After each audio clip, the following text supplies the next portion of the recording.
Ebert Importados, a loja mais amada de Camusim, e Professor Mário Roberto oferecem Jornal Mundial.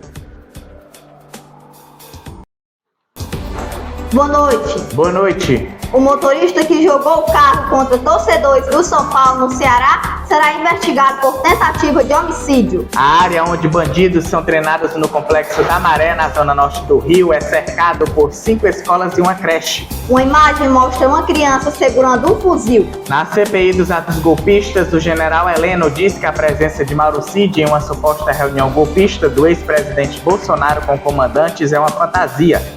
O transbordamento de um riacho no México deixa mortos e desaparecidos. Na Guatemala, o transbordamento de um rio deixa 6 mortos e 13 desaparecidos. O governo federal anuncia o projeto Amazônia Mais Segura e Soberana para combater o crime organizado no bioma. E a Coreia do Sul realiza o primeiro desfile militar em uma década. O Jornal Mundial está começando.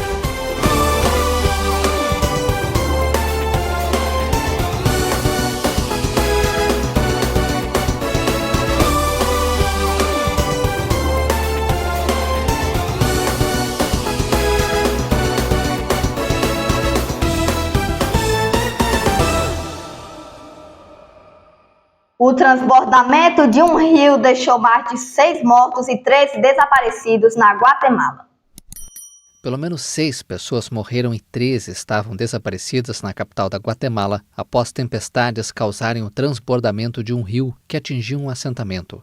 A tragédia ocorreu na madrugada de segunda-feira, quando o transbordamento do rio El Naranjo destruiu casas precárias de um assentamento localizado sob uma ponte. Centenas de bombeiros, policiais, soldados, moradores e voluntários na comunidade afetada ajudavam no resgate.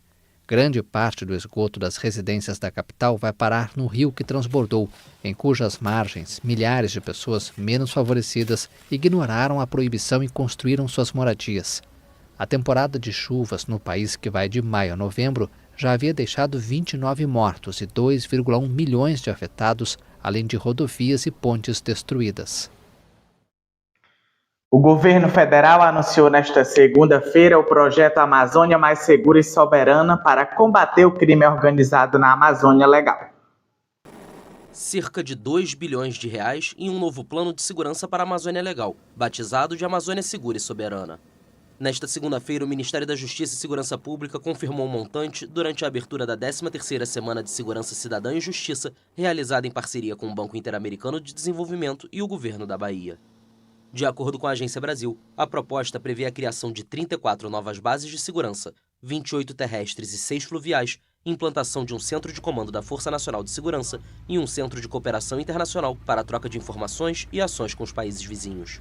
Segundo o secretário executivo do Ministério da Justiça e Segurança Pública, Ricardo Capelli, o objetivo é fazer as polícias estaduais atuarem de forma articulada para enfrentar o crime que está cada vez mais organizado na região. O número 2 da pasta ainda destacou a necessidade de criar medidas estruturantes, alternativas para a juventude nas periferias, especialmente para os jovens negros, que são mais vulneráveis, a quem chamou de reféns do crime organizado.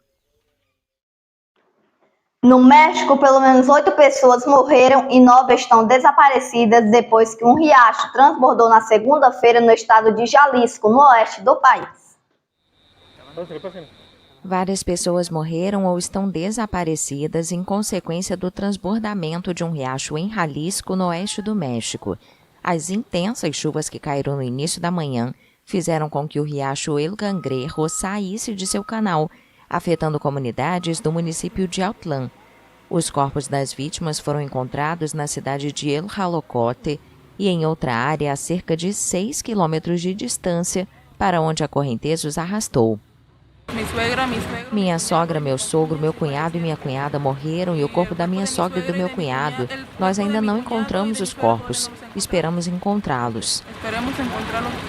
A Proteção Civil explicou que o desmatamento e um incêndio registrados em junho passado causaram graves danos a esta área florestal, o que pode ter contribuído para o transbordamento.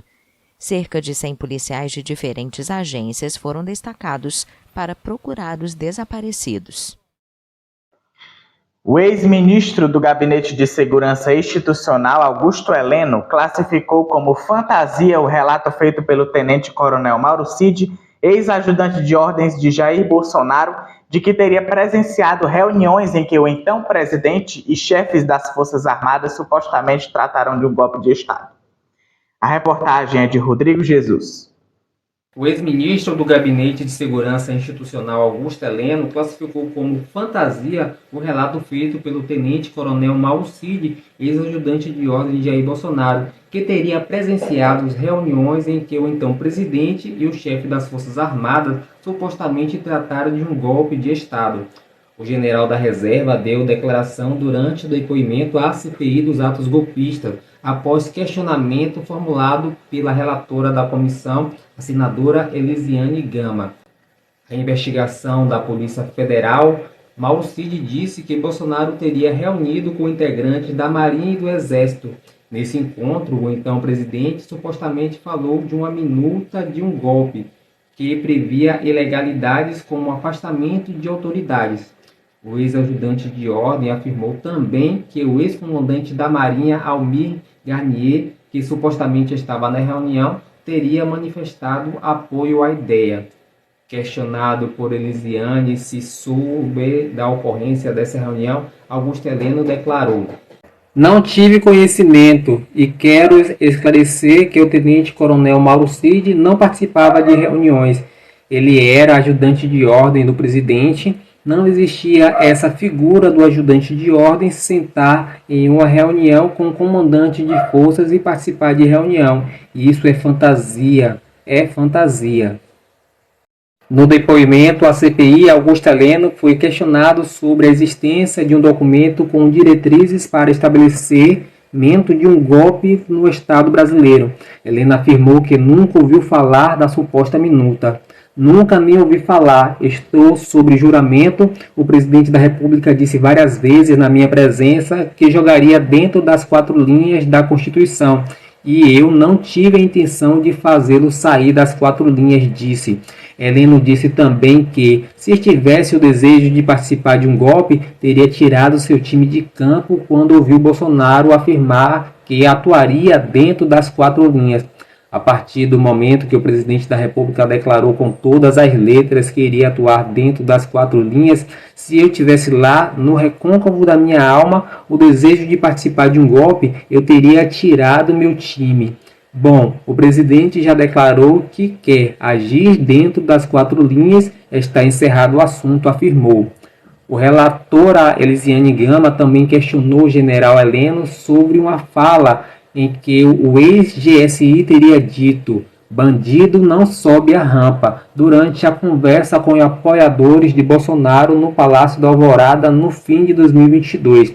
Segundo a senadora, na ocasião, os bolsonaristas se referiam a Luiz Inácio Lula da Silva.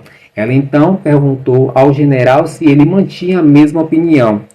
Ele respondeu: "Eu até hoje acho que bandido não sobe a rampa", respondeu Heleno. Na sequência, Heleno disse acreditar que não houve uma tentativa de golpe no país. Para caracterizar uma tentativa de golpe em um país de 8.500.000 km², mais de 200 milhões de habitantes, é preciso de uma estrutura muito bem montada. É preciso haver uma direção, uma cabeça muito preparada para conseguir fazer um golpe em plena era da comunicação, em plena era da tecnologia, que de certo, com meia dúzia de curiosos que faz uma besteira", declarou. Sobre o acampamento montado por apoiadores de Bolsonaro em frente ao quartel-general do Exército em Brasília, Augusto Heleno disse que considerava o movimento uma manifestação política pacífica e que foi rechaçado pela relatora. O general também disse que jamais tratou de política com seguidores do Gabinete de Segurança Institucional, pasta que chefiou na gestão Bolsonaro. A seguir, a área onde bandidos são treinados em uma favela no Rio de Janeiro é cercada por 5 escolas e uma creche. O motorista que jogou o carro contra torcedores do São Paulo no Ceará será investigado por tentativa de homicídio.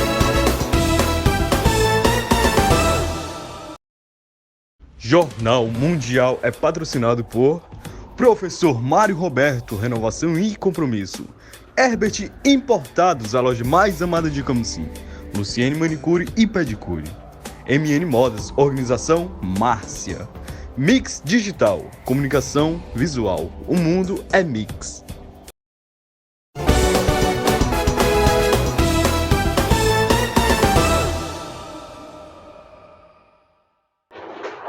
O motorista que jogou o carro contra torcedores do São Paulo no estado do Ceará será investigado por tentativa de homicídio. Caio Teles traz agora mais informações sobre esse caso pra gente. Boa noite, Caio. Justiça sendo feita, né, Alice? E com razão, né? Boa noite, Alice, e também para o Gabriel. Bom, o motorista que jogou o carro e atropelou torcedores do São Paulo que faziam uma motociata para comemorar o título inédito do time da Copa do Brasil vai ser investigado por tentativa de homicídio, omissão de socorro e embriaguez ao volante. O caso aconteceu na noite deste domingo em Crateús, interior do Ceará. A informação é da Polícia Civil, que instaurou um inquérito ainda conforme as investigações na manhã de segunda-feira, dia 25. O motorista se apresentou na Delegacia Regional de Crateús, onde ele foi ouvido. O automóvel também foi apreendido. A polícia segue investigando o caso. As imagens mostram um grupo em motocicleta seguindo pela via conhecida como Ponte da Ilha, quando o carro que estava no sentido contrário invadiu a pista e atingiu pelo menos 4 motos. Com impacto, condutores e passageiros dos veículos atingidos caíram na via. Eles tiveram apenas ferimentos leves e, segundo as testemunhas, o motorista tentou fugir, mas os torcedores conseguiram parar o carro e capturaram o homem, que não teve a identidade informada. A polícia militar foi acionada ao local. De acordo com a testemunha que participava da comemoração, que não quer ser identificada, 2 das motos atingidas estavam levando crianças, mas elas não ficaram feridas, graças a Deus, né, Alice? Um caso chocante pra gente, que a gente já vem falando. Qualquer nova atualização, a gente volta a falar aqui no nosso Jornal Mundial. Volto contigo aí no estúdio, vou esperar você pro Gabriel. Obrigada, Caio, pelas suas informações. Para você, uma boa noite.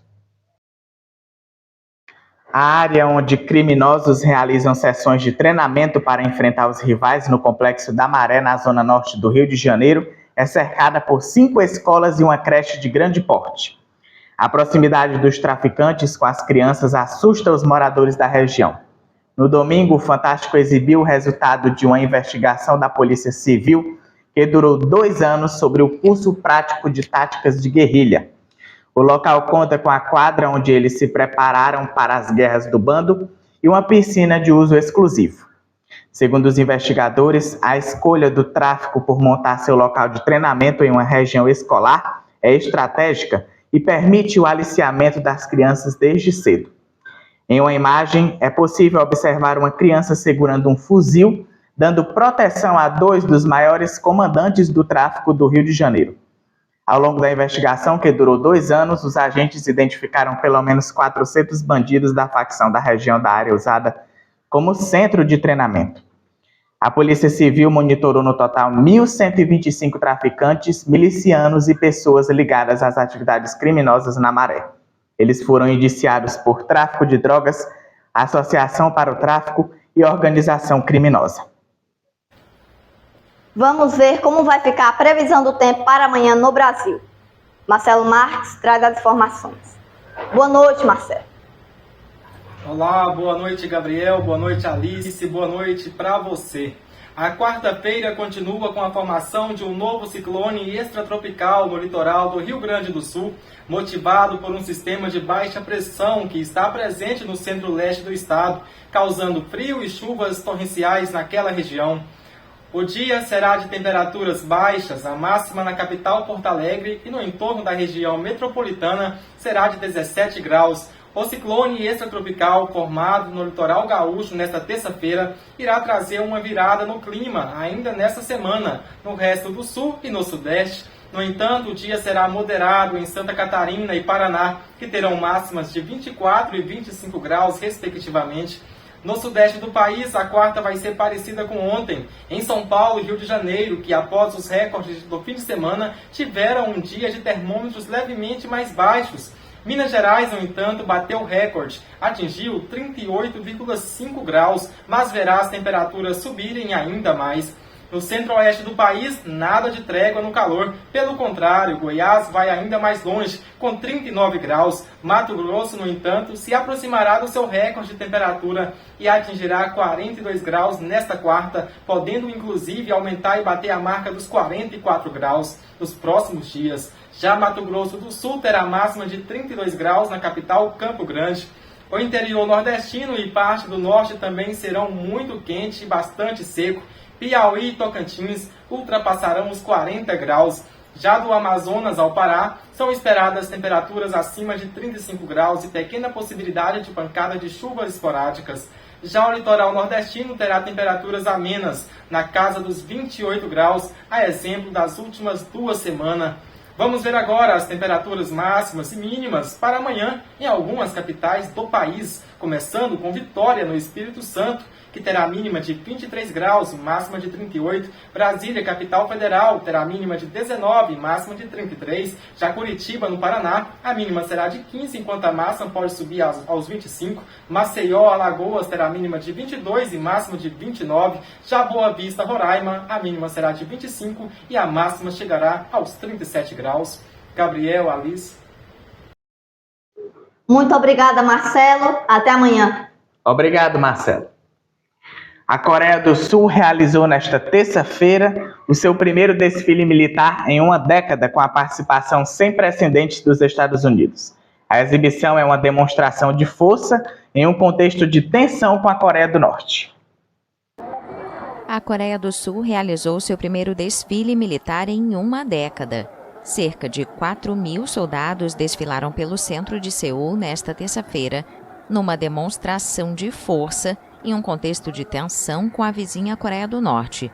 Durante a apresentação, também foram exibidos 170 tanques, drones e mísseis. Seul costuma realizar um desfile militar a cada 5 anos, mas a edição de 2018 foi substituída por uma cerimônia mais sóbria pelo então presidente esquerdista Moon Jae-in, que tentava se aproximar do vizinho do norte. O país é agora liderado por Yoon Suk-yeol, um conservador que mantém uma política dura com Pyongyang. Desde que se tornou presidente em maio de 2022, a Coreia do Sul intensificou a cooperação militar com os Estados Unidos e o Japão. Uma prova disso, em um evento inédito, é que cerca de 300 soldados americanos participaram do desfile. O Jornal Mundial de hoje fica por aqui. Amanhã você confere mais notícias da manhã e da tarde no Boa Tarde. Boa noite para você. Boa noite. Até amanhã.